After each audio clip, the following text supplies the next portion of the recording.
Hi, I'm Brett Cenkus, a business attorney and M&A broker. Today we are talking about search funds, a very small sliver of the overall acquisition M&A market, but they have outsized influence and visibility, and there's something you should know about. Before we get into that, I want to remind you, if you like this video, want other videos, articles, checklists, tools, legal documents, all free all the time, check out merger-resources.com. And if you want to speak to me, you can go to clarity.fm/Brett Cenkus. Both of those links are in the description of the video. Search funds. This video is going to be a relatively short, just overview of what they are. If you're interested more in the mechanics, logistics of how they work and why they matter, what I think about them generally and their role in M&A, you can check out another video of mine about those topics. But for now, let's just talk about what these things are.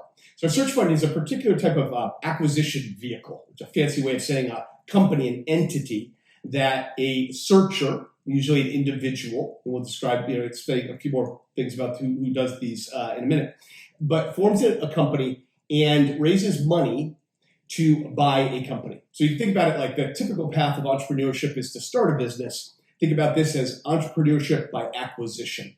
And so a searcher sets up an entity, approaches investors, raises, say, $1 million to spend a year or two, up to 2 years sometimes, just looking for businesses to buy. That searcher's paying themselves a decent salary, not nothing, low six figures, and traveling around, looking at businesses, doing due diligence, engaging lawyers, trying to find a business to buy. And then if he or she identifies a business to buy, we'll go back to the investors for another round of financing to purchase the business. So again, entrepreneurship by acquisition. And who does these? It sounds like a great job, right? Just traveling around looking at businesses. This is very commonly, this is a newly minted MBA. So a top school MBA graduate who has all the potential in the world and an explanation for why they have no money, right? So yeah, you need to kind of have that sweet spot of a lot of upside, but a reason they don't have any money, they just cut out of an expensive MBA program. And it's a classic bet the jockey, not the horse kind of situation.